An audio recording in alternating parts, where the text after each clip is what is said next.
Bienvenidos a este su podcast Bitácora de Salud, donde yo, el doctor Mijail Tapia, les presentaré a los mejores especialistas para hablarnos de diferentes temas en un lenguaje claro y comprensible para ayudarles a cuidar su salud. Así que ya lo saben, difunde el mensaje. En esta ocasión nos acompaña la doctora Frida Viveros Aguilar. Ella es médico cirujano, egresada de la Universidad de Anáhuac, mi compañera, por cierto, de generación. Tiene un posgrado también en Bienestar y Salud Corporativa, también en la Universidad de Anáhuac, ¿correcto? Es anestesióloga por parte del ISSSTE, también hizo una alta especialidad en algología en el INCAN y actualmente pues está cursando también una alta especialidad en cuidados paliativos en el INCAN. Así que bueno, antes que nada, ¿cómo estás, Frida? Muy bien, muchas gracias. Feliz de que me hayas invitado. Muchísimas gracias por acompañarnos porque fíjate que el tema de la algología creo que es algo que como que en la carrera nos quedamos con la escala del dolor de la OMS y como estos son los analgésicos y ya de aquí para adelante ya no los manejas tú. Y tenemos muchísimos pacientes con dolor crónico. Entonces, me gustaría primero que nos dijeras más o menos por qué te decidiste estudiar anestesiología y posteriormente algología y cuidados paliativos y también si nos pudieras explicar un poquito más o menos de qué va cada cosa. Claro, decidí anestesiología porque tenía la espinita de algo quirúrgico, Ok, pero necesitaba como algo de medicina interna, como que la combinación, no me veía como cirujano, no me veía en un consultorio al 100%, sí, y entonces anestesio junta las dos partes, ¿no? claro, Conforme fui avanzando, me di cuenta que el dolor es algo que todos tienen, o sea, agudo, crónico o no, eh, sea una gripa o sea algo muy fuerte como un cáncer, todos tienen dolor y es algo que, pues, no, justo como lo mencionas, como que no nos los enseñan en la carrera. De hecho, digo, fuiste mi compañero, pero no sé, yo nunca tuve una clase de anestesio, por ejemplo, no, yo o de tampoco. algología, nunca. O sea, llegas a anestesio sin saber, no es como que ves gine y pedia y ya Sí, sabes si te gusta o no te gusta. Yo no lo sabía y entonces me enamoré de poder aliviar el dolor independientemente de qué enfermedad tuvieran. sí, Y no me quería quedar con el solo esa pausa entre quirófano y habitación. Decidí hacer algología. eh, y es una belleza porque puedes tener la enfermedad que quieras, pero estar sin dolor, sí, estar sin un síntoma, te cambia por completo la vida. Cuando hice algología me di cuenta que faltaba otra parte, porque en la consulta de algología solo ves dolor, ¿no? Y sí. generalmente son pacientes con enfermedades crónicas que no solo tienen dolor, o sea, parte del dolor tienen cualquier otro tipo de síntomas, náusea, vómito, estreñimiento, los familiares tienen colapso del cuidador, tienen muchas necesidades psicológicas, espirituales y en dolor no te lo enseñan. O sea, quitas el dolor, pero te Sí. quedas como con esa parte en un hueco. Entonces necesitaba algo más, decidí hacer cuidados paliativos y estoy enamorada. Sí te gusta. Sí, muchísimo. Qué Es una bueno. belleza, sí. Bueno, ahora, digo, ya nos hiciste más o menos una especie de introducción de el dolor, pues es algo que prácticamente está en casi todas las enfermedades o todas las enfermedades en mayor o menor medida. Pero, ¿por qué dirías tú que es importante manejar el dolor? Eh, el dolor tiene, no solo es un síntoma, como si ahorita nos pegamos y lo estamos sintiendo, Sí, eh, eso es un dolor agudo y realmente se va a quitar. Pero cuando estamos hablando de una enfermedad que puede amenazar la vida, este dolor se hace crónico si dura más de 3 meses. Incluso puede haber una sensibilización, es decir, de un dolor que te puede doler del 0 al 10 un 2, ujú, simplemente, aunque quites la razón o la causa, tú puedes estar con ese dolor de por vida si no es bien tratado. Además que los dolores que manejo, que no son los típicos de sí. me golpeé o me fracturé, no se tratan como con cualquier medicamento. Entonces, saber usar estas dosis o estos medicamentos es muy importante para poder ayudar a los pacientes, ¿no? Sí, digamos que suelen ser medicamentos también controlados, ¿correcto? O sea, qué es un medicamento controlado?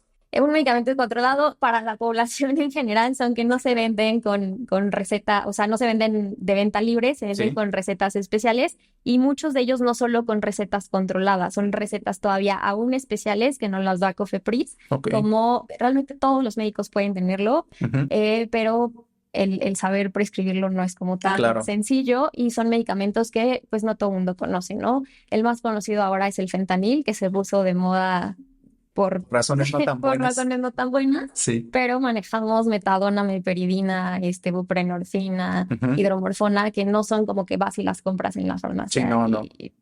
Entonces, son controlados porque tienen efectos secundarios, ¿no? Muy importantes. Mal usados pueden causar, pues, adicciones, Sí. ¿no? Pueden amenazar la vida y pues se necesitan con prescripción especial. Sí, justamente con lo que estamos viendo ahorita en Estados Unidos nos damos cuenta pues, de que no es cualquier cosa, digo, derivados de estos medicamentos.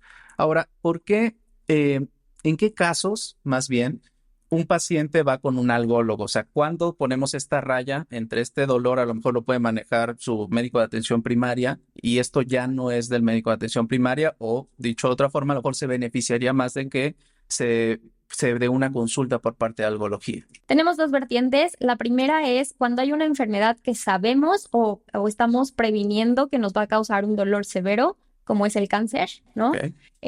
O cuando ya son multitratados, es decir, ya fueron al ortopedista, al neurocirujano, al oncólogo y el dolor no respondió a los medicamentos convencionales, Sí. entonces llegan con nosotros. Ok. Y no es como, o sea, ¿se requiere habitualmente referencia o tú si, digamos, te llega un paciente al consultorio así como? Generalmente sí, pueden llegar. Ujú. Es muy difícil. La especialidad de algología, generalmente, si no tienen dolor, como que no nos conocen. Ujú. O sea, no es como que voy al pedia, voy al gine, Sí, sí, no sí. es como que voy al algólogo para ver qué me dice. Entonces, yo creo que el 90% de los pacientes llegan con referencia. Sí. Y algunos otros, bueno, porque ya fueron escuchando y ya dicen, vengo porque tengo dolor, pero la mayoría llegan con referencia. Sí, o sea, es que precisamente por eso quería hacer esto básicamente, porque es una especialidad muy importante. No sé cuántos algólogos haya, si tú tienes alguna cifra también nos serviría saber, pero seguramente son muchos menos de los que se necesitan y pues la gente también no los conoce. ¿Sabes cuántos algólogos hay, aprox? No tengo la cifra. Sé que algólogos paliativistas somos 200 a nivel nacional. Muy Es poquito. nada, ajá. Pero algólogos En general hay solitos, más. si hay más, no sé, la verdad te Ok. mentiría. Ok, pero bueno, en general, digamos, la gente no los conoce, pero los debe de conocer porque tenemos muchísima gente con dolor crónico que no sabe a quién acudir y que evidentemente de repente a lo mejor me llega a mí, yo lo mando, pues tiene un dolor neuropático, ¿no? Lo voy a mandar con el neurólogo, pero pues el neurólogo también tiene un límite en el cual ya normalmente te los va a referir a ti, pero a lo mejor desde aquí yo podría ya haber encaminado bien al paciente hacia acudir con un algólogo. Sí, sobre todo cuando son pacientes que ya tuvieron o ya te llegaron con ciertos tratamientos, hablando de la neuropatía. O sea, ya generalmente pasan por el médico de primer nivel, que ya les recetó lo que ya sabemos, complejo B, que les dan y no, Sí, y le agregan la pregabalina y no funcionó. sí. Ya desde ahí que ves que ya no funcionó, lo ideal sería mandarlo para evitar que se cronifique, que se sensibilice o que ya no haya una tu respuesta adecuada.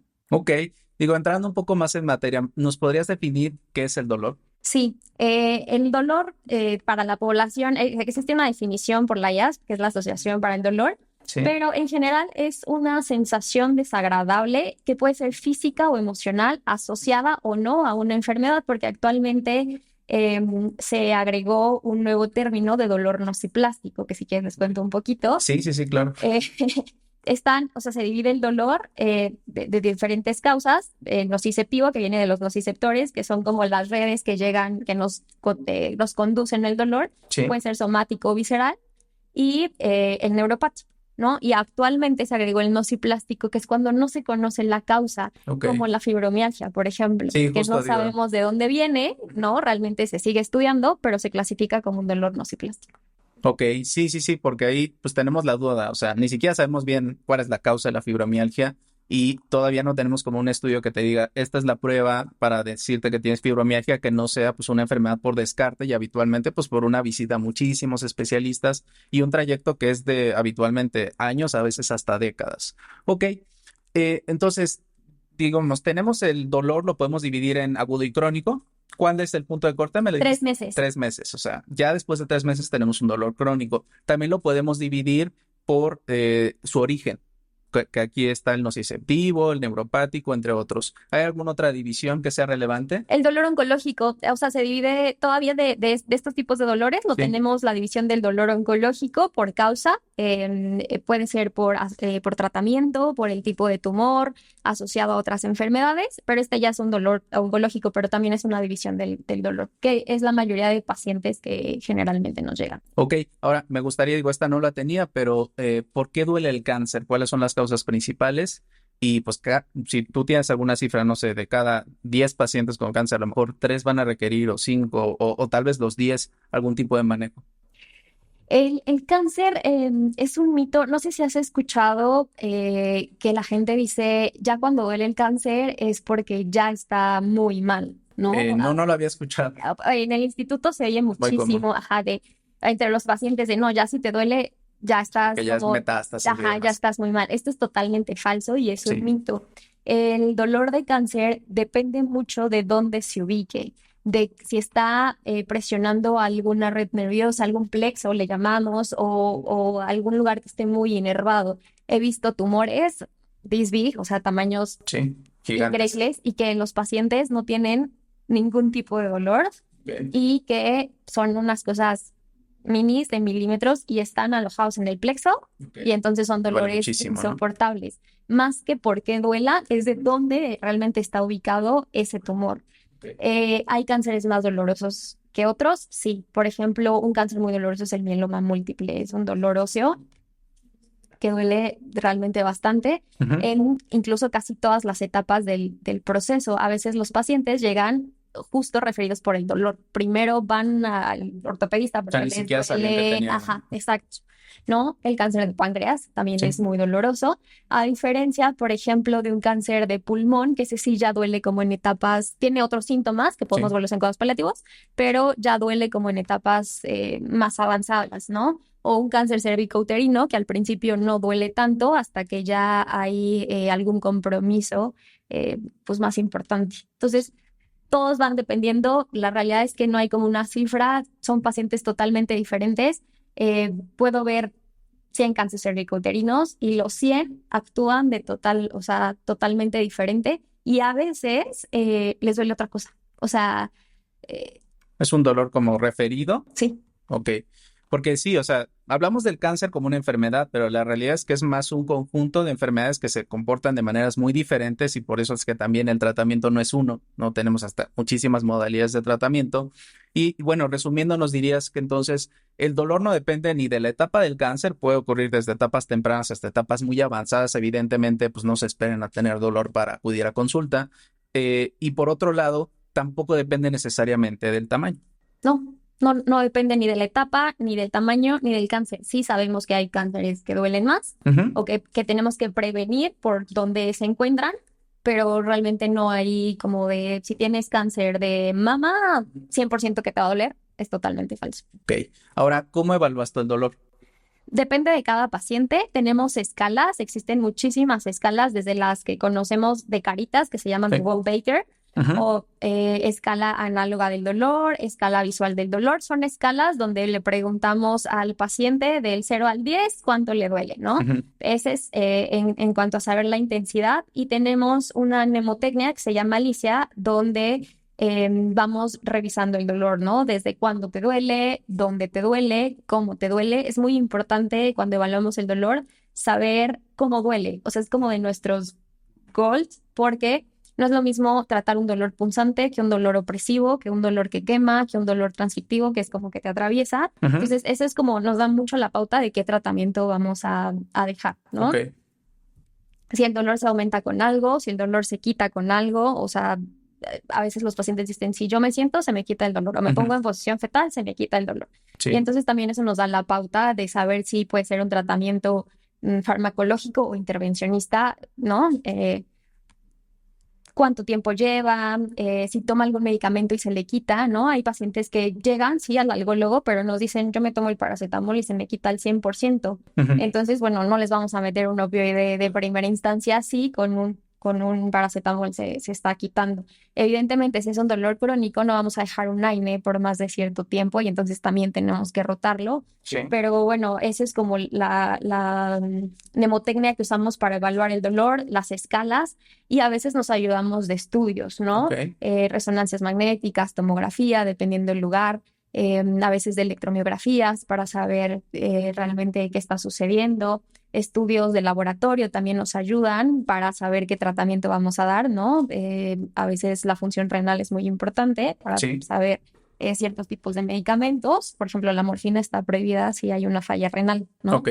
Eh, es un conjunto. Evaluamos al paciente como en la escuela nos los enseñan desde que va entrando, o sea, la marcha, cómo va llegando, si realmente le duele, si le duele con algo. Es muy integral. Ok, sí, o sea, realmente, pues decimos que es el quinto signo vital, ¿no? Así me parece que lo han también Así es. descrito, porque sí, decimos que es un síntoma porque al final de cuentas es algo referido, no es que yo pueda ver el dolor, aunque evidentemente hay muchísimos datos con los cuales tú lo puedes notar, ¿no? Pero no hay como tal, o bueno, hasta donde yo sé, tú corrígeme si estoy en lo incorrecto, hay una máquina que nos diga, pues tienes un dolor de No, 10, sería ideal, pero sí, no, solo realmente son escalas. Tenemos escalas incluso para pacientes sedados, ¿no? O para pacientes que no están en delirium, que no pueden como eh, verbalizar. expresarse, ajá, pero son por tus expresiones faciales, ruidos, pero sería, yo creo que se ganaría el Nobel si alguien La maquinita inventa del así dolor. una maquinita del dolor. Ok, ahora, ¿cómo se trata el dolor? Digo, si quieres empezamos a grandes rasgos desde el dolor chiquito hasta el dolor grande. Está la escala analgésica del dolor, donde iniciamos desde un paracetamol, ¿no? O sea, un AINE. Luego viene un AINE más menos un opioide débil, Ujú, ¿no? Un opioide potente, la tercera escalón, y ahora más menos algún adyuvante. ujú, Y ahora ya se agregó el cuarto escalón, que son algoología intervencionista. Son todos los procedimientos de intervención para ayudar. Depende del tipo de dolor, si es agudo o crónico, depende de la localización, sí, depende de cada paciente. Por ejemplo, lo que te decía hace un rato, la morfina se metaboliza, tiene un metabolito que no se sintetiza renalmente. Entonces, si hay una falla renal, en lugar de ayudarlo, lo único que vamos a hacer es causarle muchos efectos secundarios y entonces claro, tenemos que evaluar eso. El fentanilo, por ejemplo, es de nuestros mejores aliados en dolores ya muy crónicos, sí, pero intentamos, con sus excepciones, que sea un manejo al final de la vida por esa tolerancia que hacen los pacientes. sí, Entonces, más de 6 semanas, pues no es lo recomendado, a menos que sea un dolor como muy intenso, ¿no? sí, Em, los opioides se van evaluando, depende de la intensidad, depende de la necesidad. Usamos algo que se llaman rescates. Aparte de nuestro opioide basal que tenemos con horario, usamos, les decimos a los pacientes, tienes derecho a 5 rescates, a 10 rescates, además de tu medicamento con horario. ok, Entonces, no es lo mismo dejar 10 rescates de fentanilo que 10 rescates de buprenorfina, que son, la buprenorfina es un opioide que le llamamos antagonista parcial, es decir, en el cuerpo hay unos receptores, no se llenan completamente, unos sí, otros no, y sí, entonces hace analgesia, pero no te lleva a todos los efectos que puede tener, por ejemplo, el fentanilo, ¿no? claro, Pero depende mucho del paciente, de la localización, del tipo de dolor. No es lo mismo un dolor visceral que un dolor óseo, ¿no? Por ejemplo, un dolor óseo nos ayuda mucho fentanilo, buprenorfina. Un dolor neuropático, nuestro mejor aliado es el tramadol, que ese sí lo encontramos como en las farmacias, sí, ¿no? y luego se lo toman así, como Exacto. Digo, de venta libre, además de un ¿no? neuromodulador, pero el tramadol es como de nuestros mejores aliados en dolor neuropático. Entonces, depende de qué tipo de dolor y depende de qué medicamentos ha usado el paciente Ujú. y cuánto está usando, se va haciendo una escala y se va titulando. O sea, pero digamos, tenemos opciones, bueno, tú Muchísimas. tienes bastantes opciones, Se inicia, generalmente yo me inicio desde un AINE, o sea, cuando llegan conmigo yo ya no voy a dar un AINE, a ya menos que, tienen exacto, años tomando, ¿no? exacto, que me lleguen por un dolor agudo o a veces tienen varios dolores, ¿no? Entonces ahí se puede hacer una combinación, se pueden adyuvar, pero generalmente yo inicio si bien me va, en el tercer escalón, Ok. ¿no? O sea, segundo es muy raro, inicio en el tercer escalón, ya inicio con un opioide pues potente y me voy a los manejos de intervenciones. ¿Nos podrías emplear un poco más qué es eso de manejo intervencionista? Son técnicas de mínima invasión, digamos que con agujas muy pequeñas llegamos y por medio de imágenes llegamos a los nervios. Ok, Entonces, dependiendo del tipo de situación, inhibimos o bloqueamos ese nervio para que no se sienta dolor. ok, Y es en cualquier tipo o en cualquier lugar que hay un nervio. O sí, sea, si tiene un cáncer de páncreas, inhibimos el nervio esplénico, ¿no? Si tiene un dolor de una migraña, que también vemos muchísimo, que son dolores muy crónicos, inhibimos el nervio esfenopalatino, ¿no? Ok. O una neuralgia de trigémino, hacemos un de Gasser. Entonces, son diferentes nervios que se encuentran en diferentes partes del cuerpo que por medio de imágenes y mínima invasión, siempre les digo a los pacientes, son agujas del grosor de mi cabello, un poquito más, pero son muy pequeñas, Chiquitas. exacto, no duelen, y nos ayudan a disminuir el dolor, incluso a veces al 100%. Ok. ¿Esto cuánto tiempo dura? O sea, que tú pones un bloqueo, ¿tiene algún tiempo? Obviamente, pues puede depender de la persona, como todo en medicina, ¿no? Pero en general, Es relativo dependiendo del tipo de patología. A veces lo hacemos mucho en deportistas que tienen los ligamentos dañados, que son ok. pacientes sanos, pero por hacer ejercicio, en ellos puede durar muchísimo más, ¿no?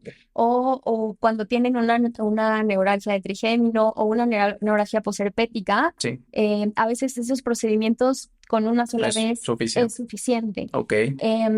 Cuando son pacientes oncológicos, a veces se tiene que hacer repetitivo, Ujú. pues para poder controlar el dolor. O se les ofrece a los pacientes, no es lo mismo tener un dolor de 10, si lo calificamos del 0 al 10, tener un dolor de 10, a que andes con un dolor de 2 que todo el mundo hemos tenido y andamos funcionales por la vida. Claro. Entonces se les dice, bueno, va a ser una sola ocasión, Ujú. no voy a quitarlo al 100%, pero vas a poder hacer tu vida pues lo más normal posible y aceptan perfecto. Y casi sin efectos adversos, Es supongo muy yo. raro, la verdad es que sí tiene que ser por un especialista, porque ahora es, bueno, como en todas las especialidades, los médicos plásticos tienen, ¿no? Sus médicos Sí, todo el mundo tenemos quien hace otras cosas. Sí debe ser por un experto sí, para claro. no dañar esos nervios. Si esto no lo haces de manera correcta, Puede puede tener una ser. lesión permanente. Exacto, y a nivel de nervio, el Sí, dolor puede aumentarse muchísimo, sí. pero bien hecho y bajo las circunstancias ideales, em, los riesgos son mínimos. Se hacen bajo anestesias, bajo sedaciones, todos los procedimientos, sabemos, incluso ir al dentista y que te pongan Sí, anestesia, lleva un riesgo, claro. pero son mínimos y la verdad es que a los pacientes les va muy bien. Ok, me gustaría que justo ya me entraste en el siguiente tema. ¿Qué hay con las terapias alternativas o complementarias o como les queramos llamar? Porque digo, tenemos el tema de la acupuntura que se utiliza. Tenemos una versión un poco más científica que es la punción en seco, ¿correcto? Pero bueno, ¿qué hay de las terapias alternativas para el dolor? Existen muchísimas y depende mucho de la enfermedad. Ujú.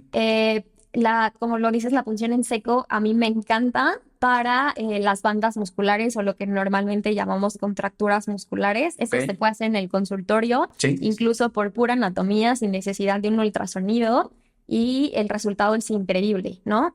Tenemos en la fibromialgia, que también son una gran población de pacientes que vemos porque ya visitaron todos los especialistas y el dolor continúa, terapia ocupacional.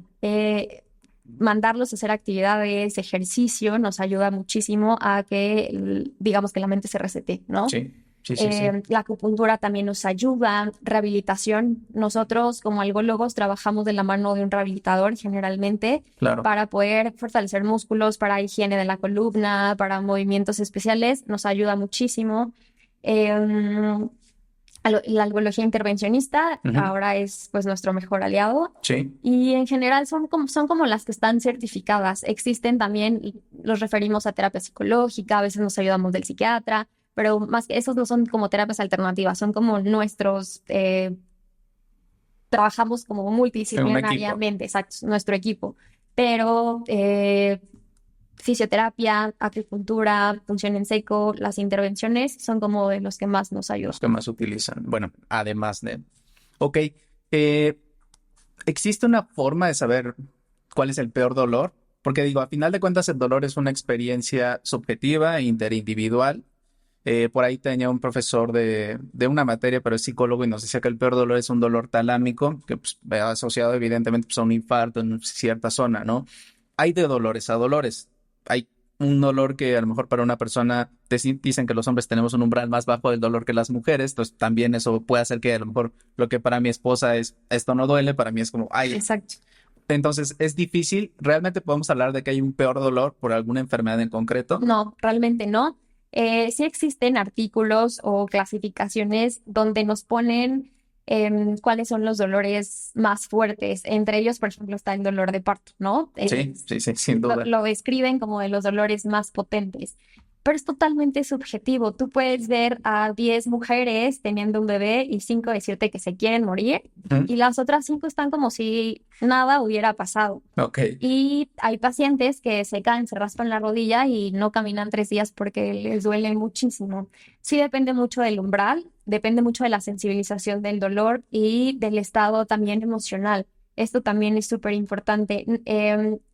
Una persona que de niño tuvo alguna fractura, se sometió a varias cirugías, o no solo un niño, o sea, hablamos de un adulto que antes de alguna situación tuvo varias cirugías, ya estuvo expuesto al dolor, ya se sensibilizó, no le va a doler lo mismo que alguien que nunca ha tenido una cirugía, ok, ¿no?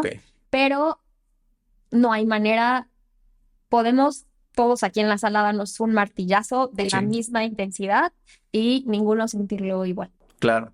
Ok, aquí había otra pregunta que te quería hacer. Em, el dolor es una condición, es un signo, un síntoma en este caso, pero es algo que afecta mucho la calidad de vida de las personas. ¿Qué se puede hacer para mejorar la calidad de vida? Evidentemente, lo principal va a ser quitarle el dolor o reducirlo lo más que puedas. ¿Qué más se puede hacer para el manejo del dolor en el caso de, pues, no sé, un paciente que tú, como nos comentas, pues lo vemos integralmente? Aquí ya entraríamos en el tema de cuidados paliativos, Ok, justamente porque es lo que te decía, en dolor vemos dolor y se acabó. O sea, ya lo demás ajá, le toca. exacto. A mí me faltaba eso en el instituto porque era como, bueno, vengo por dolor, pero además, y yo como, bueno, gracias, ¿no? O sea, Sí, como nada más sería dolor. Pero el dolor interfiere en muchas cosas en lo laboral. Por ejemplo, el dolor lumbar, que cualquiera lo puede tener, es la primera causa de inasistencia a trabajo en edad laboral. ok, Entonces, nos afecta a nivel laboral, nos afecta a nivel emocional, nos afecta a nivel físico. sí, Entonces, afecta a todas las esferas. No es lo mismo un dolor de que me operaron del apéndice, que sé que no voy a trabajar 15 días y puedo estar adolorido 15 días, sí, a un dolor de fibromialgia, por ejemplo, o a una lumbalgia crónica, que no vamos a ir a trabajar, que vamos a estar faltando, que económicamente me van a estar descontando porque ya no sí, fui. Eso me causa estrés y ansiedad porque pues no me están pagando. Además tengo que pagar los medicamentos que me están mandando, que son entonces afecta totalmente la calidad de vida, afecta a sí, la familia porque la familia se preocupa porque tiene que cuidar al enfermo, porque entonces afecta a todas las esferas, ok, pero ahí ya entra cuidados paliativos, justamente porque nuestro trabajo como algólogos es dar medicamento, hacer el procedimiento, controlarlo y hasta ahí quedamos. Y cuidados paliativos se encarga de todas las esferas físicas, emocionales, o que las llamamos psicológicas, espirituales y holísticas. Y entonces se abordan todas las esferas, tanto familiares como del paciente. No solo vemos el dolor, vemos al paciente, sí. independientemente de lo que esté sucediendo en su casa. En cuidados paliativos no, nos encargamos y nos preocupamos por quién es el cuidador para que todo alrededor esté bien y la calidad de vida no se afecte. Claro, sí, este famoso síndrome del cuidador, ¿no? Pero bueno, ¿nos podrías definir qué son los cuidados paliativos hacia grandes rasgos? Porque sé que es una súper definición. Los cuidados paliativos se encargan de la prevención y el tratamiento de síntomas físicos, Mm, psicológicos, espirituales y holísticos de cualquier enfermedad que amenaza la vida. Los cuidados paliativos están, pues, tienen como un tabú o la gente nos tiene miedo cuando escuchan cuidados sí, sí, sí, paliativos, ¿no? Creemos que es el final de la vida y es justamente eso es a totalmente, lo que se asocia, ¿no? exacto, totalmente falso. Ok, Los cuidados paliativos es una enfermedad que amenaza la vida y si te pones a pensar, la misma diabetes que vemos millones de mexicanos amenaza la vida. Y sí, entonces la hipertensión, la enfermedad renal crónica, el VIH, no solo los pacientes oncológicos. Lo ideal es que trabajemos en conjunto desde el diagnóstico de la enfermedad para hacer esa prevención. sí, Malamente nos llegan al final de la vida. sí. Es lo más habitual, ¿no? Pero por lo que entiendo, no es algo que, no es lo que debería ocurrir, sino que el espectro de lo que un paliativista pueda tener es mucho más amplio y la mayoría de de los pacientes, como en muchas otras condiciones, pues entre antes mejor. Correcto, o sea, desde el diagnóstico, es decir, tengo un diagnóstico de cáncer de mama, entonces sé que puedo tener dolor, que me voy a someter a quimioterapias, que las quimioterapias causan neuropatías, que se me va a caer el cabello, que voy a tener náuseas, que voy a tener estreñimiento, que voy a tener vómito. Pues cada quien tiene su área y así como los de dolor nos encargamos del dolor, los oncólogos se encargan de su tratamiento y no ven todo lo que está sucediendo alrededor de la enfermedad, porque además, justamente como lo mencionaba, no solo es el paciente, o sea, una enfermedad oncológica o una enfermedad renal o una inmunológica, Sí, económicamente y físicamente a los cuidadores los afecta también muchísimo. Entonces, sí, si lo prevenimos desde el principio o tomamos al paciente desde el principio, podemos abordar esto y tomar medidas que eviten que lleguen a ese colapso, a diferencia que si ya llegan con disestrés financiero, con colapso del cuidador, con los síntomas ya exacerbados. Siempre sí, les decimos a los pacientes, no es lo mismo que me llegues con un cerillo prendido o una velita, que sí. incluso con los dedos puedo apagarlo, a que ya llegues con una fogata o una hoguera que por más que le ponga agua, no lo puedo atenuarlo, pero no puedo apagarlo. Entonces, lo ideal es que lleguen desde el inicio, o sea, desde el diagnóstico. Ok, los cuidados paliativos en sí, pues sería como todo un abordaje integral de la persona que pues se va a enfrentar habitualmente a una condición crónica que pues va a empezar a afectar su calidad de vida, pero también pues todas las esferas que tú nos comentas, ¿no? Somos entes psicosociales, emocionales, espirituales y sobre todo eso es sobre lo que va este cuidado paliativo. ¿Cuál sería la diferencia? Digo, ya nos la dejaste entrever, pero ¿cuál sería la diferencia entre cuidados paliativos y cuidados al final de la vida? Cuidados paliativos es la calidad de vida, o sea, es mejorar tu calidad de vida independientemente de tu esperanza de vida, ¿no? Sí, Una diabetes, las personas actualmente bien controladas pueden durar 40, 50, 60 sí, años, sí, o sí. sea, no hay un margen.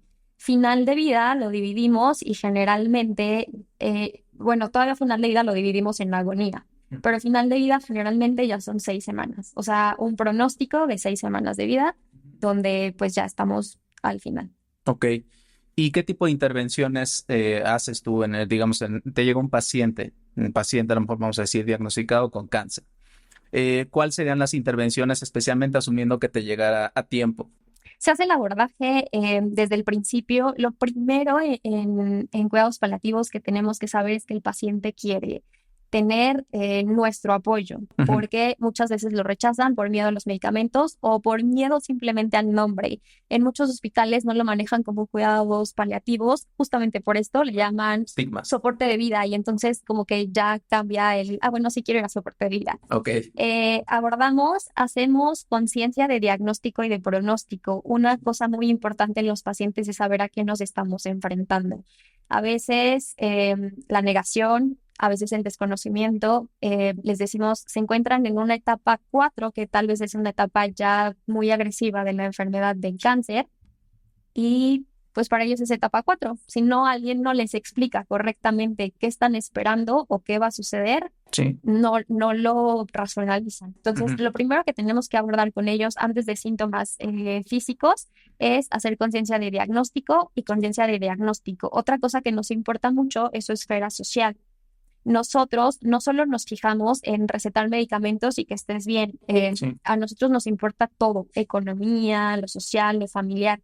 Hay pacientes que viajan 3 horas para visitarnos, Ujú. ¿no? O 4 horas, y que su sueldo es de 1,000 pesos y gastan 500 pesos en venirnos, o 600 o 700 pesos.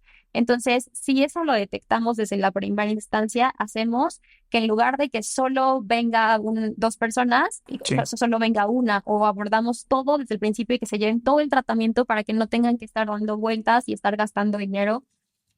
Abordamos a la familia para que también estén conscientes de todo lo que puede venir, ¿no? Ujú. El paciente ya lo sabe, generalmente se les explica, se les dice, pero los hijos, los esposos, hay una frase que me gusta mucho, no la sé realmente así como citar tal Sí, cual, sí, pero sí. la voy a parafrasear, donde dice que donde un médico ve un cáncer de colon, Ujú. los paliativistas ven a un arquitecto con una esposa y con 2 hijos pequeños que va a perder la vida muy pronto. Entonces, tenemos que abordar todo eso. O sea, ¿qué va a pasar con esos niños? ¿Qué va a pasar con la esposa? ¿Qué va a pasar económicamente? No solo es lo físico, ¿no?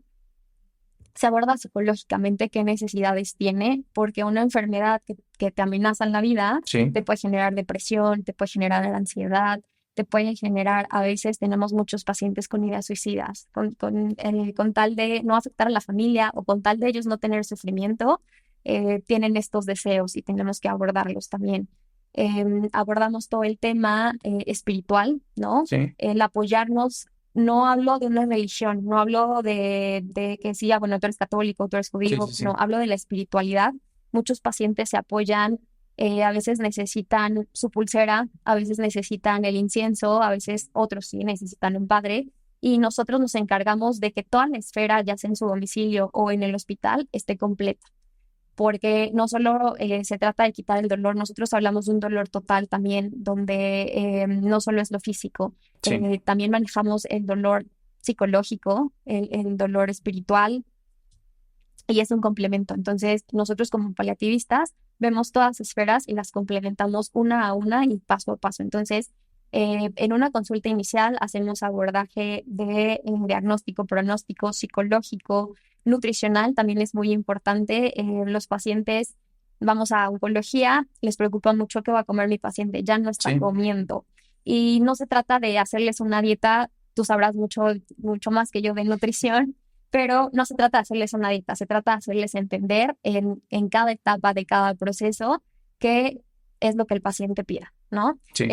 Es un traje hecho a los cuidados paliativos son un traje hecho a la medida, no es una receta, no es, sí, le doy morfina y a todos morfina y se les va a quitar. Sí, puede ser que sí se les quita el dolor, pero es un traje de que si tú tienes 5 pesos, pues mi tratamiento va a ser con 5 pesos. Y si tú tienes 100,000 pesos y quieres gastar los 100,000 pesos, va a ser con 100,000 pesos. Pero si tú quieres que sea en compañía de toda tu familia, va a ser este proceso con toda tu familia o va a ser tú solo. Tenemos algo que se llama Go Wish, que a los paliativistas nos encanta. Es Ujú. como un juego de cartas que se le presenta a los pacientes y es de deseos, como mi nombre lo dice, donde ellos nos expresan todos los deseos. Somos como el genio mágico, ¿no? Donde dicen cómo, por ejemplo, quieren fallecer. Y no es de que cumplo tu último deseo de que quiero conocer a Messi, no, ¿no? Sí. Se No es trata, esa no es fundación, de ¿no? esa fundación, se trata de quiero morir bañado, Ok. ¿no? Quiero estar en compañía de mi familia, quiero que mi familia no se preocupe económicamente, nos encargamos también de todo o sea, voluntad anticipada, que me intuben, que no me intuben, que me resuciten, que no me resuciten, que venga un padre, morir en mi casa, ¿no? Nosotros no nos aferramos puede estar muy mal y si el paciente desea que sea en fallecimiento en domicilio, nos encargamos de mover todo para que llegue a domicilio, aunque sean 5 minutos, pero que sea en su domicilio, ¿no? Que entonces esas cartas, que son miles, nos dan los deseos del paciente y nos encargamos de llevarlas a cabo. No, eso suena excelente. Yo creo que es como todas las personas quisiéramos ser tratadas si en algún momento nos vamos a enfrentar a alguna cosa así. Y también como creo que todos los pacientes pues quisieran, ¿no? Suena súper bien. Pero esto es algo que se lleva en el tercer nivel, ¿correcto? Actualmente ya no. Ok, Ya hay una nueva ley, se está iniciando. La idea es que en un futuro ya haya médicos paliatistas desde el primer nivel. ok. Este es el primer año que el ENARM metió cuidados paliativos. Va a entrar la Es primera directa. generación, ajá, Ah, como ok. especialidad directa. Y la idea es a muy largo plazo, pero ya están entrando médicos paliatistas a primer nivel. El chiste es que somos muy poquitos, entonces va a tardar muchos años Para en que que en se todos cubran las lados haya. plazas, ¿no? Exacto. Sí, pues digo, está excelente porque en cierta forma en muchas cosas de temas de derechos humanos relacionados con la salud, pues sí estamos un poquito atrás y esto queda, pues es muy patente en temas tan delicados. Pero entonces, digo, simplemente para enfatizar el punto, un paliativista, por un algólogo, pues atiende a una persona con dolor. Un paliativista, pues atiende a una persona que está bajo un proceso que no solamente va a implicar el conocer al paciente, sino todo lo de alrededor, que también incluso cuando el paciente ya no esté, todo lo que sigue después, que a veces como médicos pues se nos olvida mucho, es como que ahí termina mi trabajo y un paliativista pues sí se tiene que dedicar a todo lo demás, que es bastante complicado. Exacto, incluso nosotros, no solo el paciente fallece hoy y nosotros no dejamos de ver a la familia, Claro. todavía hacemos el cierre del ciclo, existen talleres de duelos para poder cerrar y tolerar, o sea, que se afronte de mejor manera ese duelo. Sí, no, está excelente. Digo, yo no sabía hasta qué profundidad eran los cuidados paliativos, pero sí es muy interesante que nos lo digas porque también, pues seguro que hay alguien en casa que conoce a alguien que se puede beneficiar de esto. Ahora, una persona que esté pasando un tema de estos, Aquí, ¿a dónde se puede acercar? ¿Hay alguna fundación? ¿Van directamente a un instituto? ¿Requieren una referencia? Más o menos, ¿cómo sería el camino de un paciente? Actualmente, como te digo, se supone que ya debería haber en todos lados. Sí. Los paliatistas generalmente estamos en instituciones. Ujú. Existen ahorita en el INER paliativistas, que son las enfermedades respiratorias, en el Instituto Nacional de Cancerología, en el Instituto Nacional Subirán, Sí. ¿no? Son los institutos, sí tienen que llegar con una referencia. En el Hospital General de México también hay, pero tal vez por la falta de médicos no nos damos abasto con que uno pueda decidir llegar, ¿no? Como que a cuidados paliativos. No es así tan fácil. Sí Sí. llegan a nosotros con una referencia Ujú. y generalmente son enfermedades pues que ya los médicos ya los trataron, están viendo un pronóstico que no va a ser tan adecuado y entonces pues ya los mandan con nosotros. A nivel privado pueden llegar desde el momento del diagnóstico, que generalmente así le hacen los oncólogos, los reumatólogos, los endocrinólogos, Sí. y entonces vamos de la mano. Ok. Porque también, pues no es una consulta de 15 minutos, obviamente, ¿no? ¿Cuánto dura una consulta de medicina paliativa? Por lo menos en la de primera vez, Ujú. aproximadamente 2 a 3 horas. Sí, no, vaya. Sí, pues precisamente son poquitos y además requieren mucho tiempo. A lo mejor otro tipo de consultas, bueno, yo creo que ninguna consulta debería durar 15 minutos, no sé tú qué opines, pero si hay una consulta que no puede durar 15 minutos, es una que sea integral como tú nos lo estás enfatizando. Sí, no, siempre les digo, no vemos gripas. Digo, no tengo nada contra las gripas, pero para la gripa 15 minutos, bueno, puede ser Sí, que sí suena funcione, ¿no? razonable, ¿no? Exacto. Pero aquí sí se aborda la familia, se aborda el paciente, se aborda en todas las esferas. Entonces, por lo menos de primera vez, 2, 3 horas, o sea, muy rápido, 2 horas. Y las siguientes, las subsecuentes, ya conociendo al paciente, la situación, 1 hora, hora y media. La verdad es que hablo de un instituto, ¿no? Sí, sí, sí. Todavía en medio privado, incluso Más. te puedes alargar. Ok. ¿Qué pacientes, digo, paciente con dolor, qué pacientes en particular son los que tú más ves en tu consulta, hablando de pacientes con dolor, Oncológicos. oncológicos? Eh, Digo, me dices, depende del tipo de cáncer, depende del tamaño, o sea, depende de muchas cosas. Hablando, por ejemplo, de una enfermedad con la fibromialgia, que es una enfermedad que, pues, es complicada porque en muchas ocasiones ni siquiera se les cree a veces a los pacientes o a las pacientes que son afectadas por esta condición. Y es un dolor, pues, digo, un poquito complicado de definir porque se asocia a muchísimas cosas. Eh, ¿Cómo se atiende una condición como esta? Porque en algunas ocasiones, pues, ay, es que está inventando, es que tiene flojera, es que X, ¿no? Miles de explicaciones que se da la familia, la propia familia, que es la red de apoyo. Pues imagínate cómo es el pronóstico de una paciente así. Entonces, ¿cómo abordas tú, asumiendo un ejemplo, una persona con fibromialgia? Lo primero que hay que hacer es hacer un descarte de todas las enfermedades. Sí, Muchas veces ya nos llegan con estudios de laboratorio, con estudios de imagen, que ya fueron al psicólogo, ya fueron al psiquiatra, ya fueron al ortopedista, a todos lados, y no han llegado a un diagnóstico. Sin embargo, nosotros los volvemos a abordar y a ver si creemos que podemos encontrar alguna otra situación, pedimos todavía algún estudio sí, y valoramos. Cuando hacemos el diagnóstico de fibromialgia, lo primero que hacemos es saberle al paciente que no está inventando, que su dolor es real, aunque no lo estamos viendo, sí, porque es muy fácil al paciente que lo están viendo con un tumor, pues claro, por supuesto que le duele, ¿no? O sí, si sí, te sí, están viendo que tienes abierto, que estás sí, operado, pues por supuesto que te está doliendo.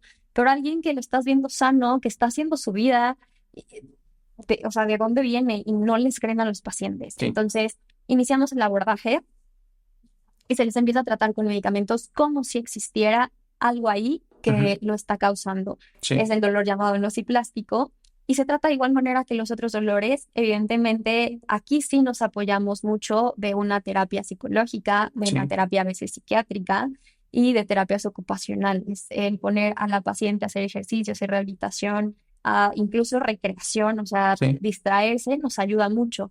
Por esto que digo que quede muy claro, la paciente no lo está inventando, sí, ¿no?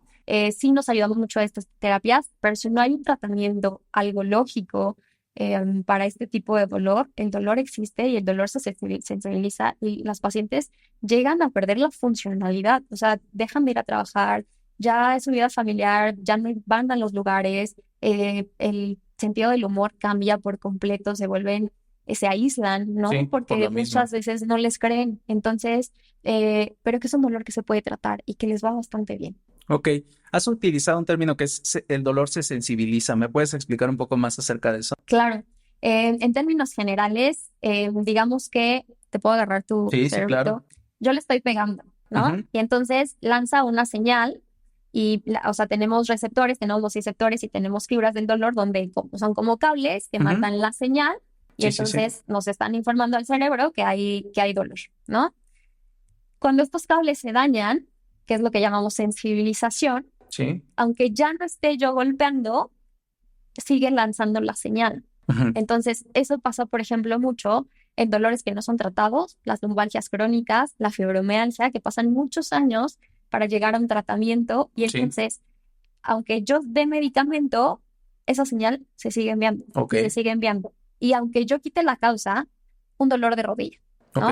Ya pasaron 5 años para que me operara, tenía los meniscos mal y bueno, ya después de 5 años decidí operarme. Me operaron, salí perfecta de la cirugía y oh sorpresa, un mes después ya me recuperé y el dolor sigue exactamente igual y mi menisco ya está perfecto. Ok. Eso es sensibilización del dolor. En ese sentido, sería mejor tratar el dolor lo antes posible. A Y veces, tratar la causa, a evidentemente. veces malamente llegan con nosotros antes de llegar a otro lado, a otro especialista, Sí. y les recomendamos tal vez, si no es necesario operar, ¿no? Las hernias de disco, por Sí. ejemplo. Muchas veces, pues, unos quieren operar, otros sí los necesitan y otros, pues, están ahí, pero si tú haces el neurocirujano, por supuesto que te va a decir, bueno, muchos van a decir como, sí, opera, Sí. ¿no? Tratamos el dolor Ujú. sin tratar la causa y el dolor desaparece por completo. A diferencia que si con ese dolor están muchos años, los operan y el dolor sigue. Ok. ¿Y qué pasa, por ejemplo, en el caso de una persona amputada? Que este famoso dolor de miembro fantasma. Uy, ese es todo un tema. O Sí. sea, podría llevarme 3 horas hablando del síndrome del miembro fantasma. Está el dolor del miembro fantasma y el síndrome. El Ok. síndrome es de que tú sientes la parte amputada, ¿no? Es solamente que estás sintiendo. Sienten generalmente que lo tienen. Existen muchas maniobras previas. Esto no como algólogos, como anestesiólogos, por ejemplo, tenemos la idea, no la idea, se sabe Sí. que, por ejemplo, si dormimos, si primero bloqueamos al paciente, ¿no? Hacemos digamos que un paso, hacemos un Sí. plexo y bloqueamos la mano y dormimos al paciente, la última señal que recibe el cerebro es que esa mano estaba dormida. Sí. Entonces, cuando despiertan, se quedan con la sensación de la mano. Claro. A diferencia que si los dormimos y luego bloqueamos, ahí evitamos un síndrome del miembro fantasma, Ok. por ejemplo.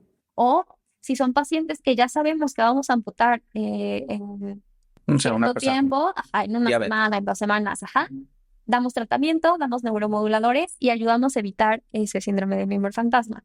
Pero el dolor del miembro fantasma es que esa extremidad que ya no existe, que además de estarla sintiendo, duele. Sí. Y es una señal del cerebro, o sea, se necesita neuromodular para evitar ese dolor.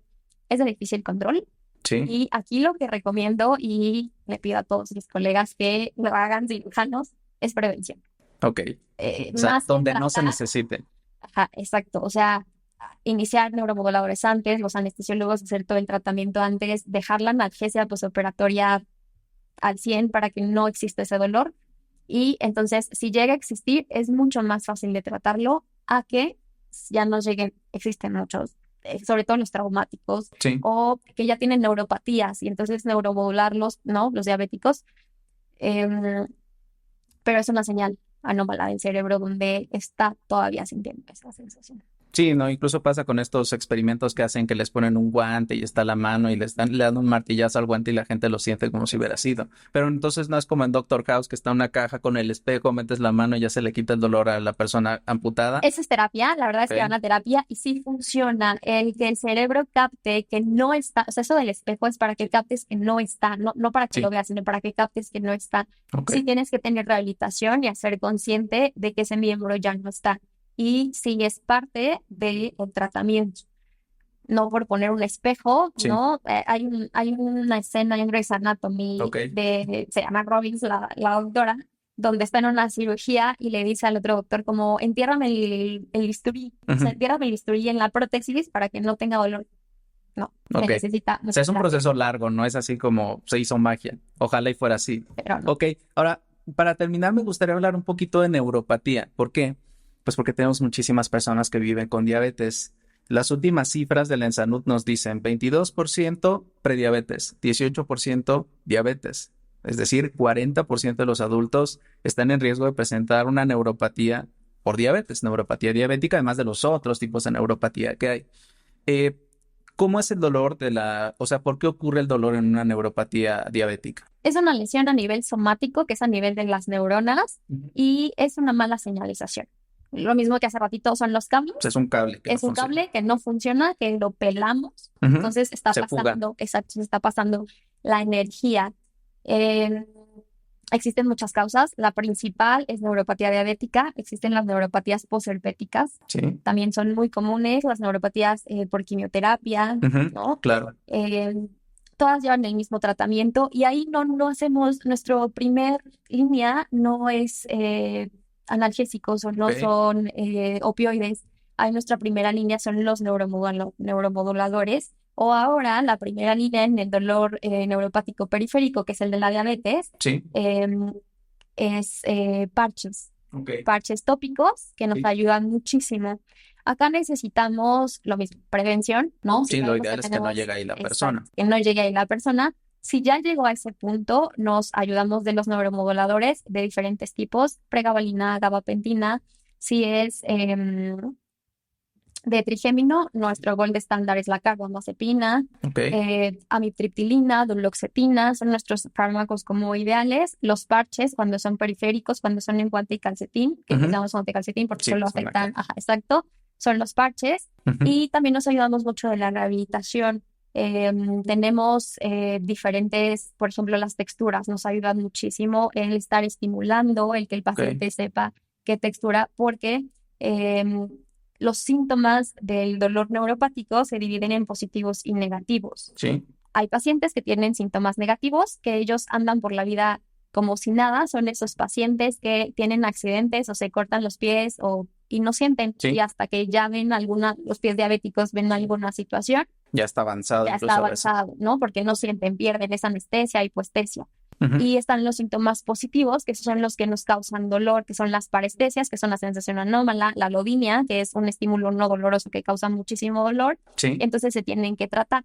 Aquí los neuromoduladores y en la intervención son nuestros mejores aliados. Ok. ¿Funciona el complejo B para la neuropatía Por diabética? favor, no hay complejo de...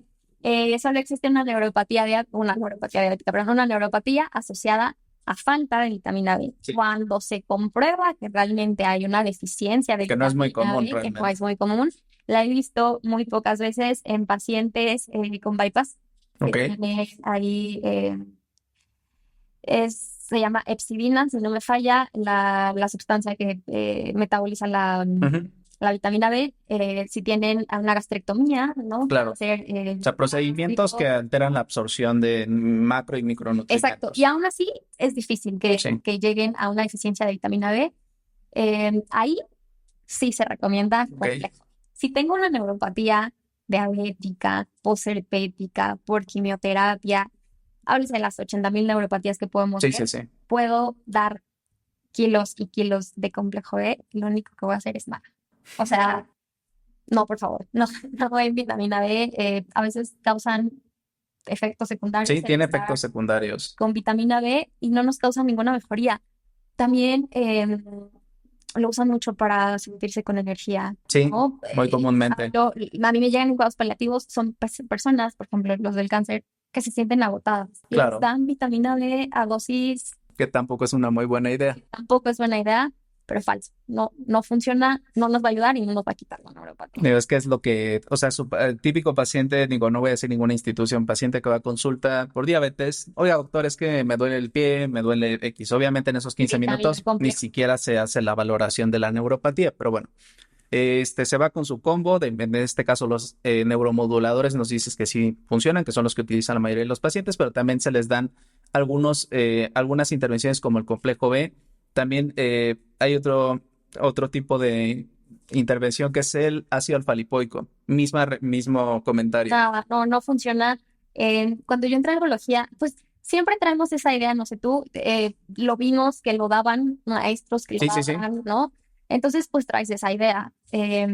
cuando yo llegué y empecé a estudiar neuropatías, dolor neuropático, pues yo busqué artículos, algo que me demostrara que la Sí, vitamina o B sea, que mejoraba el paciente que se no hay.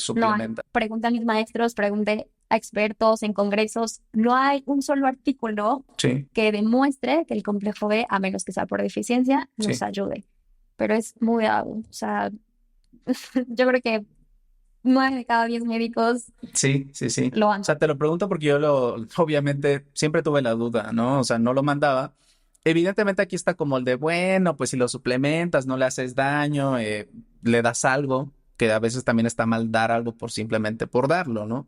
Pero también, por ejemplo, el consumo de complejo B en el pacientes con osteoporosis se asocia a mayor riesgo de fractura, o sea, no es una intervención 100% inocua. Exacto, creemos, ¿no? Como el paracetamol, como lo Sí. venden y pues sabemos que pues me va a ayudar. O la gente muchas veces, no sé si te ha pasado, cuando yo me dedicaba a la medicina general, Ujú. llegaba con su cajita, así de, Sí, doctora, es que estoy cansada, sí, me recetaron mis tres, me lo puede porque son las que inyectar. trae y a veces con dexametasona o con Exacto. diclofenaco. Ajá, entonces, no, o sea, En términos prácticos, no, no, no es recomendable. Ok, perfecto. Digo, qué bueno que me lo dices y qué bueno que espero que este mensaje le llegue a mucha gente porque pues se está utilizando y a veces pues mejor gástate ese dinero en otra cosa, ¿no?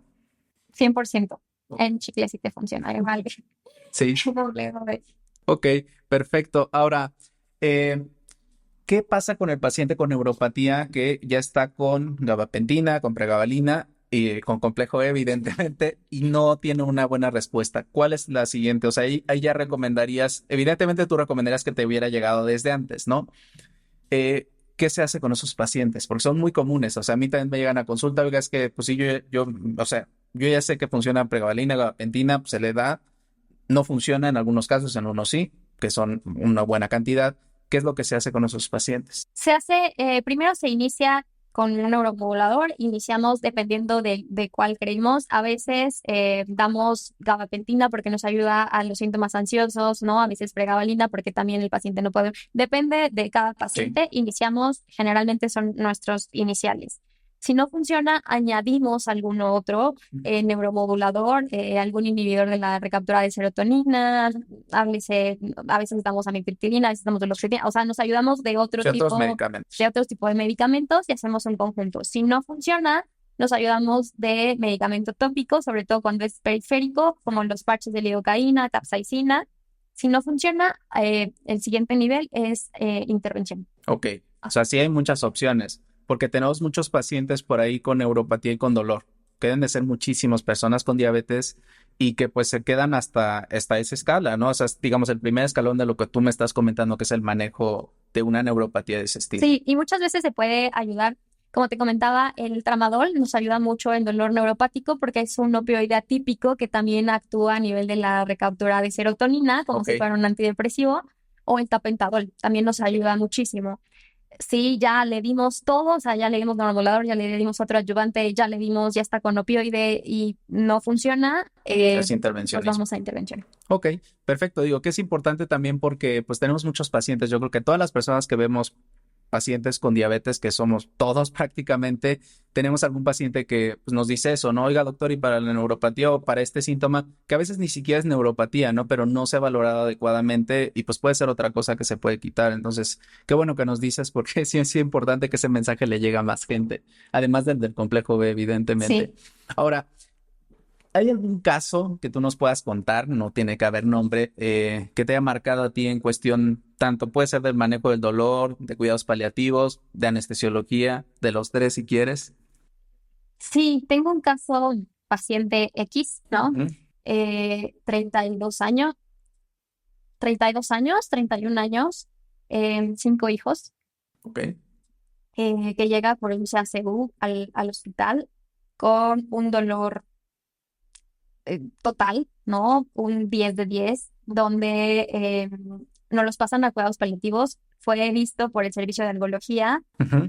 no remitió el dolor, se sometió a tratamientos intervencionistas, no remitió el dolor, entonces lo pasan a cuidados paliativos Sí. por un dolor total. La paciente no conocía diagnóstico, no conocía pronóstico, eh, tenía la esperanza total de una curación Ujú. para poder ir a ver a sus 5 hijos. Tenía sufrimiento psicológico, había perdido un bebé 3 meses antes por el cáncer. Ok, Sus papás eran adultos mayores que se encargaban de cuidar a los niños, porque el más grande tenía 8 años. Y obviamente había un desestrés financiero porque ella era quien se encargaba de la manutención de los niños y de los papás, y a la hora de enfermar sí, ya no podía ya trabajar. no se podía. Se inicia el abordaje, se hace el diagnóstico, se hace el pronóstico, se hace conciencia, se hace una reunión familiar para explicarle a los papás qué estamos esperando para que puedan traer a los A los hijos. chiquitos, ajá, se las pueda dar terapia psicológica y que pasen a ver a su mamá. Sí, Sin embargo, esta paciente decide que no quiere verlos, ok. que no quiere que se queden con la idea de cómo estaba sufriendo. Ujú. Le prometimos que ella podía estar bien, tener un momento bien para verlo, sin embargo, No quiso. no quiso. Y lo único que nos pidió es que le quitáramos el dolor. Ok, Era un dolor refractario. La tenía, cuando llegó con nosotros, tenía dosis, no hay una dosis tope de opioides, ok. pero era una dosis que Muy alta. muy, muy alta, o sea, muchísimas ámpulas de fentanilo. La teníamos con adyuvantes como dexmedetomidina, la teníamos con Naine, o sea, abordamos por todos lados. Sí, Quisimos hacer un tratamiento intervencionista, el tumor ya no nos los permitió, o sea, no pudimos entrar al nervio para hacer un bloqueo, entonces se decidió hacer ok. una sedación paliativa, donde se le explicó a la paciente que le íbamos a tener dormida el tiempo que pues su cuerpo así lo decidiera. Acepta. Sin embargo, la familia no lo acepta al principio. Nosotros en cuidados paliativos sí abordamos toda la red y todas las esferas, pero siempre algo que es como nuestro gol es la autonomía del paciente. Claro, Mientras esté en capacidad, que sea mayor de edad, en capacidad de decidir, él, o sea, él o él ella decide. es quien decide. Entonces, se decide hacer la sedación paliativa, Ujú. se inicia, nos costó mucho trabajo, incluso con sedación, titularla, la veíamos dormida y la veíamos con dolor, y era una desesperación. O sea, se hizo consenso del caso, llegó a temas bioéticos por la edad, por los hijos, por los papás. Al final se logró Ok, con un equipo multidisciplinario, o sea, entró psiquiatra, entró psicólogo, entró trabajo social, eh, para poder abordar todas las esferas, porque los niños estaban sufriendo, los papás estaban sufriendo, la claro. señora estaba sufriendo, el esposo estaba sufriendo. Tratamos de evitar en ella el riesgo de muerte, iba a ser por sangrado. Sí, Esperábamos que se nos desangrara, así sucedió. En cuidados paliativos no evitamos eh, lo que va a suceder. Es sí, decir, claro, se va a desangrar, se va a asfixiar, sí, lo que nosotros hacemos es que ese proceso no lo sufra. claro. Al final se logró, ella falleció en las condiciones más adecuadas, se fue dormida, sin ningún tipo de dolor, sin ningún tipo de sensación. La familia quedó muy agradecida. Los niños después los abordamos, ya no con ella, pero llegaron al consultorio, se abordaron psicológicamente, se fueron muy tranquilos. Pero son casos que llegan, uno, por la edad de los pacientes, ¿no? O sea, a Por la veces joven, ¿no? malamente no es lo mismo ver un paciente de 80 años que decimos, bueno, ya hizo, ya vivió, Claro, ya, a una paciente de 32 años con 5 hijos, que es pues su motor principal de los niños. Entonces son situaciones que pegan, ¿no? sí, Y claro. que tienes que abordar inteligentemente, porque no se trata solo de poner medicamento por poner medicamento. Y bueno, la sedación paliativa también es otro tema. Estamos en la línea así entre, Sí, ¿no? Entre dormirlo sí, y alguna otra situación. Se tiene que hacer con mucho cuidado, entran temas bioéticos, consentimientos informados. sí. No se hace como que a todos, ¿no? Son Son casos casos muy especiales. específicos y que te quedan grabados. Claro, no, sí es algo bien complicado y tristemente un tipo de cáncer, cáncer cervicouterino, pues que se puede prevenir. Totalmente con la vacuna. Sí, que se puede prevenir y que no deberían de llegarnos casos en general por los temas de la detección temprana, Papá Nicolau y todo eso, pero además habitualmente luego nos llegan unos casos terriblemente avanzados que pues como que falló mucho el sistema de salud en todas las como etapas que tiene para que un paciente llegue en esa condición. Tristemente son casos que deberían de ser como excepcionales, pero no lo son. Ahora, algo bien importante. ¿Consideras que una persona, digo, todos los médicos probablemente, pero un médico que se enfrenta a temas de dolor, a temas de cáncer, debería de haber algún tipo de consejería psicológica para eso? Sí, sí, sí, sí. Donde estoy nos las brindan. Todos los viernes tenemos nuestra sesión Sí, porque uno tenemos que aprender a soltar. Como médicos, no sé si te ha pasado las primeras veces que veías un caso así de estudiante, como que decías, ay, el paciente. sí, Después generas, no es que no te importe para nada, generas una capa, porque no te puedes llevar a tu casa como todos los casos y claro. sufrir por ellos.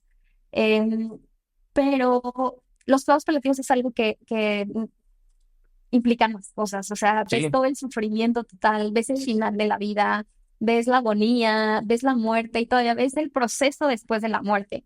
Entonces, si te pasa que te llevas los casos a casa o que estás pensando, y yo cómo me voy a morir, y qué hay después de la claro. muerte, y yo me voy a morir con dolor, y me va a pasar, y entonces sí empiezas como con la Sí, sí, sí. mente a abordar y lo necesitamos, pero creo que en realidad todas las especialidades Sí. y sobre todo las que enfrentan este proceso de muerte, oncología, cosplatir, bueno, en fin, todos sí deberíamos tener una ayuda psicológica de base.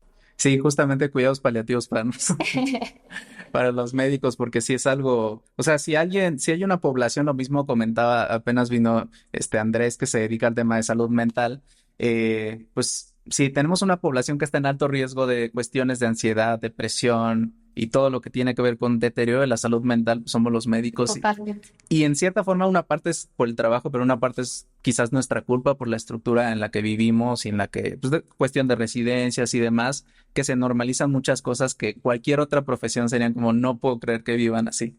Sí, o sea, desde lo que vivimos, el internado, o sea, las horas sin dormir, las Sí, horas que pasas en el hospital, la residencia que, bueno, no se la hace nadie. ok. O sea, es maltrato psicológico, Sí, físico, insomnio, estrés, ansiedad, y luego terminas y generas un síndrome de Estocolmo y ahí vas a la sí, siguiente, a la se SUBI, a repiten, ¿no? la alta, y ya, o sea, generas una anedonia. Al final dices, bueno, pues me están maltratando X, yo sigo aquí, y Sí, ahí, o sea, sí llega a pasar eso muy sí, sí, frecuentemente. sí, sí, o sea, nuestra salud mental creo que no es la más adecuada. Yo siempre he creído que los médicos tenemos algo ahí que no está correcto.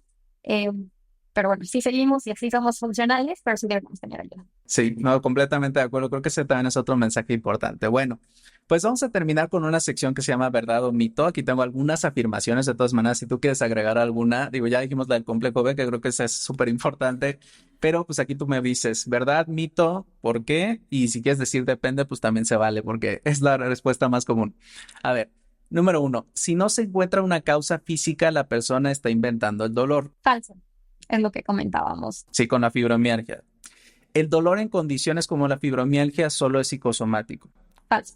¿ok? O sea, sí tenemos un tema orgánico, simplemente no No sabemos hemos que sea así, encontrado exacto la causa, pero no es psicosomático al 100%. ¿ok? Todo dolor siempre tiene una causa identificable. Falso. Tristemente, ¿no? Porque también ahí entra este tema pues, idiopático, o sea, funcional, como trastornos funcionales que tenemos en medicina muchísimos, que es una forma de decir que pues no sabemos exactamente qué está pasando. Los medicamentos son la única forma de reducir el dolor. Falso. Todo lo que mencionamos, hay muchas alternativas. El ejercicio ayuda a mejorar el control del dolor crónico. Totalmente verdadero. Hay sus excepciones, ¿no? No podemos poner a todos el Sí, ejercicio. quizás un paciente con lumbalgia a lo mejor no lo pondría a hacer ciertos ejercicios, no lo va a poner a hacer squat, Exacto. probablemente. Ok, pero en general dirías que sí. Sí.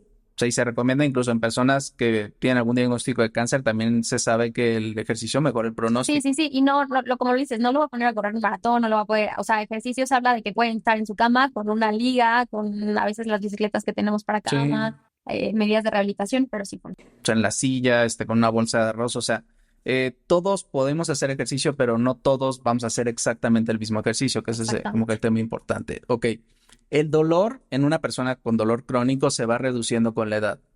No, totalmente. Tenemos ese mito, tanto con las personas de la tercera edad como con los bebés. No sé si has escuchado a las niñas que nos hacen de Que bebés porque no les duele. porque no les duele, o las circuncisiones que a Sí, los lo bebés se mismo. los hacían sin anestesia. Sí, Ya se demostró totalmente que sí.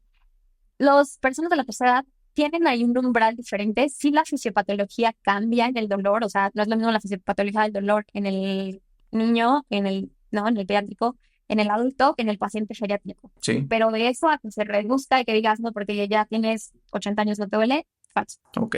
Y más por lo que nos comentas también de la sensibilización y pues del que hay ciertos medicamentos que pues igual y ya no van a Sí, es funcionar, ¿no? Siguiente, el cerebro duele. falso. Es- es- Hay causas que hacen que el cerebro, o sea, que el O cerebro... sea, la migraña, por ejemplo. Exacto, pero no es que el cerebro como tal duele. Ok. ¿El pulmón duele? Tampoco, o sea, el órgano como tal no duele, duele o sea, la red de inervación y la Sí. causa del factor extrínseco que nos está causando y que lo asociamos, ¿no? Ujú. Pero así como me está doliendo el pulmón, exactamente solo porque me está doliendo, Es que es muy común, o sea, doctor, me duele el cerebro, doctor, me duele el pulmón, ¿no? El dolor se asocia a la depresión. sí, sí, un dolor, sobre todo un dolor crónico. Ok. Bueno, ahora, para finalizar, ¿cuál sería un mensaje respecto a tu área de experiencia? O si quieres mandar más de uno, estaría muy bien, que te gustaría que le llegara a todas las personas que se pueda. Me gustaría mucho, y algo que siempre hago énfasis, voy a hacer uno de algología y uno de cuidados Sí, paliativos. está muy bien. La algología, por favor, no se automediquen. Es muy sencillo ir a la farmacia y comprar un ketorolac, un ibuprofeno, un paracetamol, que creemos que son inocuos o que si lo tomo, los pacientes no solo llegan con complicaciones del dolor, sino llegan con complicaciones gastrointestinales, con complicaciones renales. Entonces, no se automediquen, ¿no? El dolor es una señal del cuerpo de que algo está sucediendo. No se trata solo de quitar el dolor. Háblese de un dolor de garganta, no se está hablando de una infección o de algo Entonces, que está inflamatorio. sucediendo, un proceso, y mucho menos un dolor que ya duró más de 3 meses y yo sigo con el ketorolaco 3 meses. Por favor, acudan. Pueden acudir, no necesariamente al luego, pero sí Sí, alguien que detecte qué está sucediendo. Entonces, automedicarse es el peor error. Háblese de dolor o no, sí, no, en no, general. no, ese es mi mensaje. Y en cuidados paliativos que no le tengan miedo a la palabra. Se trata de prevención, se trata de ayudarles, se trata de calidad de vida y yo creo que todos quisiéramos tener calidad de vida en el Sí, proceso. Háblese de alguien incluso que no esté enfermo. Nosotros y luchamos por tener calidad de vida ¿no? En cómo nos manejamos, en cómo lo hacemos, sobre todo más cuando hay un paciente que va a requerir toda esta ayuda. Entonces, que no le tengan miedo, que busquen atención desde el momento del diagnóstico, de un diagnóstico que pueda amenazar la vida y que ya se ha demostrado, o sea, sí se ha demostrado con artículos, un paciente con una enfermedad crónica que inicia cuidados paliativos tempranamente a que no, la esperanza de vida, dependiendo, voy a hablar de cáncer, del tipo sí. de cáncer, puede ser hasta de más de 6 meses. Ok. O sea, sí mejora desenlaces clínicos, Sí, digamos, puros y duros, independientemente de que, aunque no los mejorara desde la perspectiva de tiempo, si esto se traduce en más calidad de vida al final de la vida, pues también sería bastante relevante. A lo mejor no está en una cifra de vive 2.3 meses más, ¿no? Pero me estás diciendo que también tiene ese beneficio en muchos casos. Ok, excelente. ¿Dónde te pueden encontrar en redes sociales? estoy en todas mis redes sociales como dra.frida. Ok.